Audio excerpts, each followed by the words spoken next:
Ang nakaraan, hindi inasahan ni Sofia na darating ang dalawang matanda sa kanilang tahanan at gusto sa nitong makausap.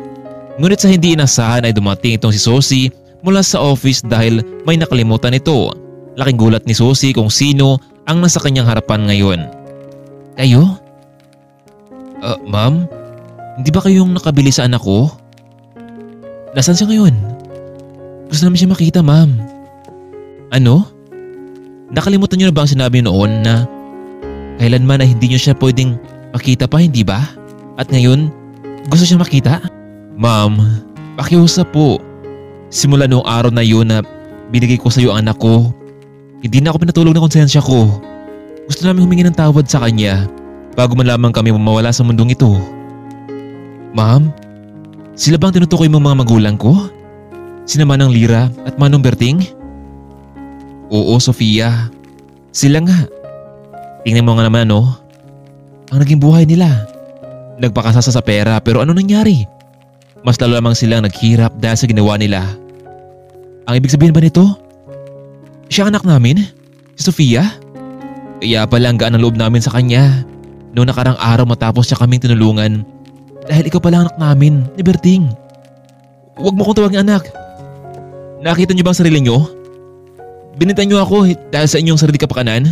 Dahil ba sa hindi niyo ako kayang buhayin noon at alagaan? Kaya niyo ginawa yun? Sofia, magulo ang buhay namin noon ni Berting. Isa pa, lagi kang nagkasakit. Alam mo, wala kami ibang choice kundi pagbili ka namin noon pero hindi kinaya ng konsensya ko ang mga bagay na yun.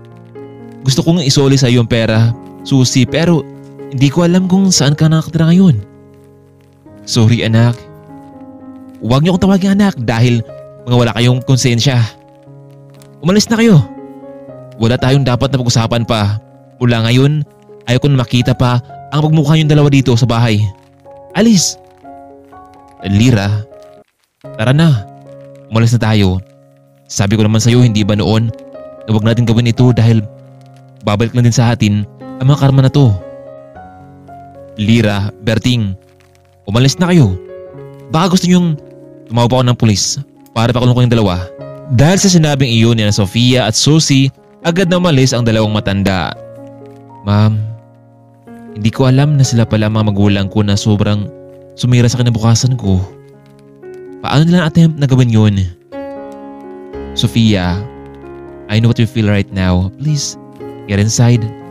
Doon tayo mag-usap sa loob. Anak, hindi ko inakala na dito mismo sa bahay natin sila makikita. Hindi ko sila mapatawad, ma'am, sa pag-abandona nila sa akin. At tuloy na ngang umalis ang dalawang matanda habang kasalukuyan silang nasa daan. Naging mainit ang ulo ni Berting dahil sa naging ugali ni Lira. Lira, heto na yung karma natin. Tingnan mo, bumalik na siya. Dahil sa ginawa natin sa kanya ay hindi na tayo niya kilala. Bakit Berting? Ako lang ba ang desisyon nito? Hindi ba ikaw din naman ang nagudyok sa akin para gawin yon? Dahil wala na sa sariling katinawaan ang dalawa, hindi nila napansin na nasa gitna na pala sa kalsada at hindi nasahang may sasakyan na biglang dumaan. Nahagip itong si Lira, kaya naman ito ang naging dahilan para dalhin siya sa ospital. Mabuti na lamang din at may puso ang nakabangga sa kanya at sinamahan sila sa ospital. Medyo masama ang naging kalagayan ng matanda dahil sa lakas ng impact ng sasakyan. Dok, kumusta po ang kalagayan ng pasyente? Mr. Chua, sa ngayon patuloy pa rin naming inobserbahan ang kanyang kalagayan. Hindi namin alam kung kailan siya gigising. Isa pa, kailangan namin ng makausap ang kanyang mga pamilya dahil posibleng matagalan siya magising dahil sa pinsala sa kanyang ulo.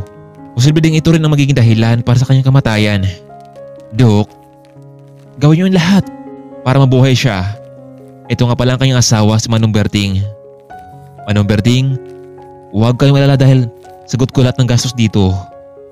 Siya nga pala, meron ba kayong anak dito para kausapin ko? Meron ho Mr. Ochoa pero galit ito sa amin eh. Pero hayaan niyo po, susubukan ko po na makarating siya dito.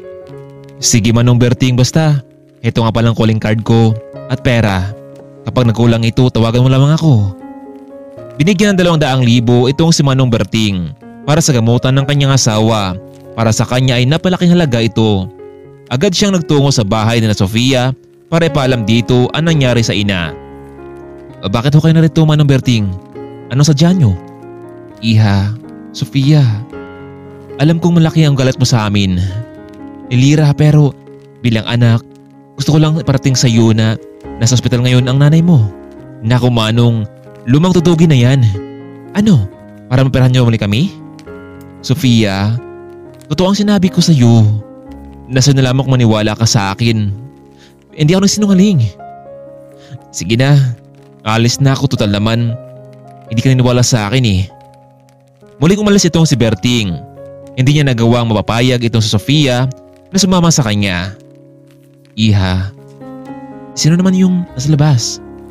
Naku Lola, Mami, yung dalawang manloloko sa atin noon, bumalik na naman. Aba, tila yata namimasa ng mga yan ah. Ipahuli kaya natin sa pulis.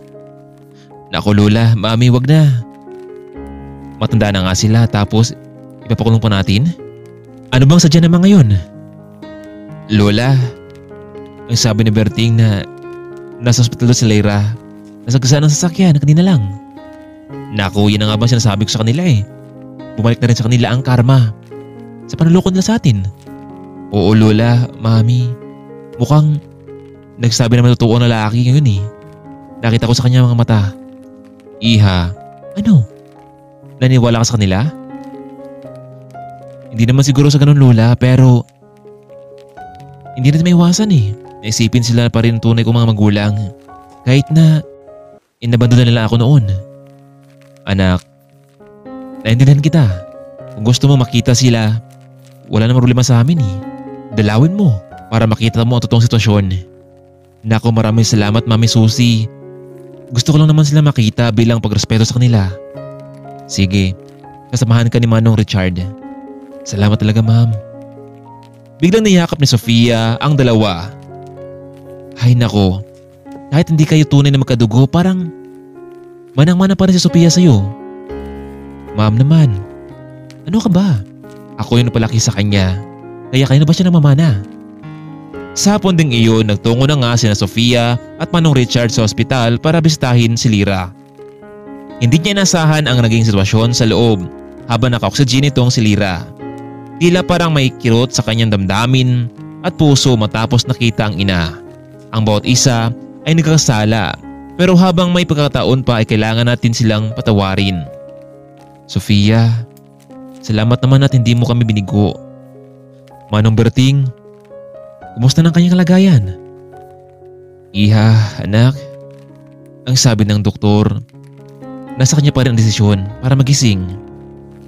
Sa hindi inasahan, lumapit itong si Sofia at hinawakan ang kamay ng matanda. Ramdam nito ang init na dumadaloy sa kanyang palad. At sa hindi inasahan, biglang bumuka ang mga mata ni Lyra.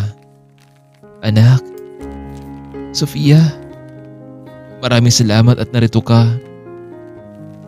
Hindi ito sa panaginip. At kung panaginip man ito, sana hindi na ako magising pa.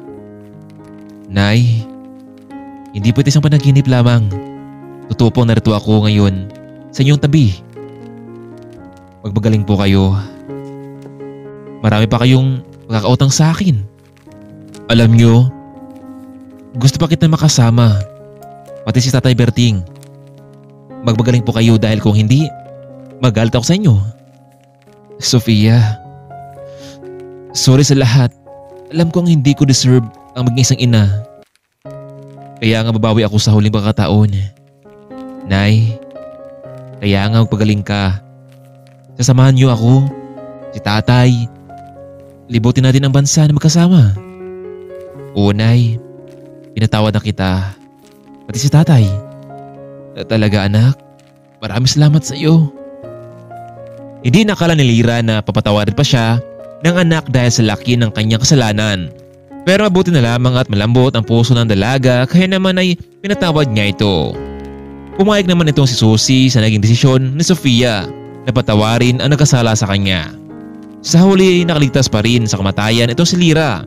Binigyan pa siya ng pagkataon para mabuhay at itama ang kanyang pagkakamali. Ilang buwan ang nakalipas, tuloy nakarecover itong si Lyra at dahil doon bilang anak ay nabigay pa rin ito ng pinansyal na tulong sa kanila. Masaya naman ang dalawang matanda dahil sa loob ng maraming taon, pinatawad na rin sila ni Sofia. Mga kaibigan, sana ay nagustuhan nyo ang ating kwento. Maraming salamat po sa patuloy ninyong pagsuporta sa ating munting channel. Maraming salamat at paalam.